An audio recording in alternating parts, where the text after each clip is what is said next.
I saw the Lord sitting on his throne. Thousands of angels surrounded him.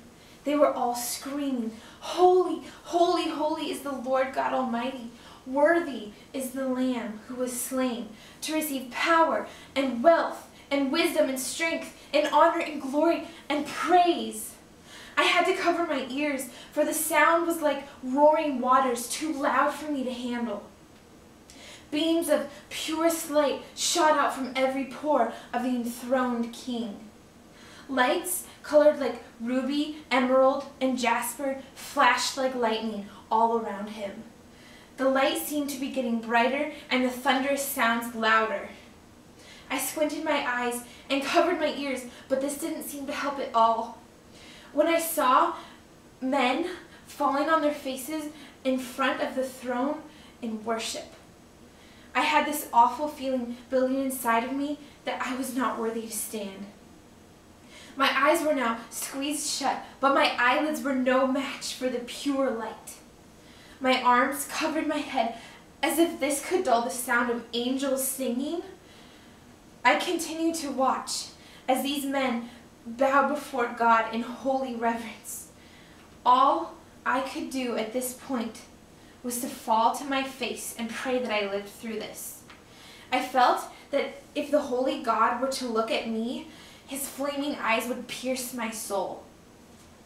His holiness would be the end of me. I felt so inadequate. All I wanted to do was to bow lower. As if what I was seeing was not strange enough, I could not believe what happened next. As I was laying face down, gasping for breath, I felt something brush past me. I slightly raised my head and slowly let one eye open to see what it was. A tattered, knitted blanket wrapped with holes had brushed past me. The blanket was clutched in the arms of a small girl with scraggly blonde hair. The light danced on her big blue eyes, and I could tell she'd been crying and was scared. Not scared about being in the throne room. She seemed to not even notice the noise. She had entered the room and was headed straight for the throne of God. Worried for her life, I reached out my arm and caught her small foot in my hand. She looked at me. I begged her to go no further. "Please, don't go up there, little girl." She just stared at me with her big blue eyes as if I was the one that was crazy for trying to stop her. She walked through the crowd of men with their faces on the ground. She walked through the lights and the colors that shone from the throne. Her small feet pitter-pattered all the way up to the very throne of the Almighty Holy God. All of a sudden, the Lord God lifted his hand and the throne room fell silent. I held what was left of the breath inside of me and feared the worst for this little girl. Then, in the sweetest, most innocent voice, the child looked into the face of God and whispered, "Daddy, I'm scared. Will you hold me?" God the Father reached down towards her. He swept her small body up into his arms and held her close, wiping the tears from her eyes.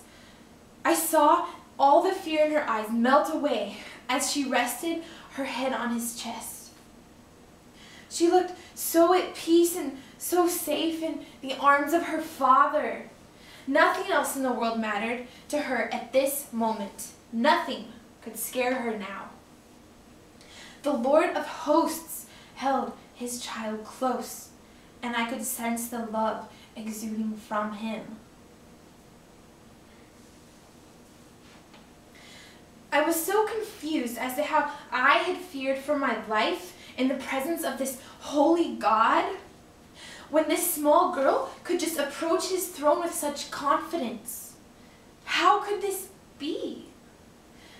Just then, I caught a glimpse of God the Father's hands as he held his daughter close to him. They were bloodied wounds in each of his hands, and the blood was staining the girl's clothes. As I lay there staring at this strange thing, the Lord God turned his gaze towards me. I choked. My heart pounded faster. His piercing eyes indeed peered into my soul. For a moment, I knew I was dead as my eyes caught his. But the feeling that washed over me was not one of sheer terror or inadequacy. No, it was not the feeling I had expected at all. As he looked at me, my heart was overcome with joy and peace. His eyes gazed into mine, and an overwhelming love filled my soul. At that moment, I realized how this child could come into the presence of God. It was the blood of the Lamb that made it possible for her to crawl up into the arms of her Father. I could not contain my joy any longer. Overflowing with praise, I sang out, "Worthy is the Lamb who was slain. Worthy is the Lamb who was slain."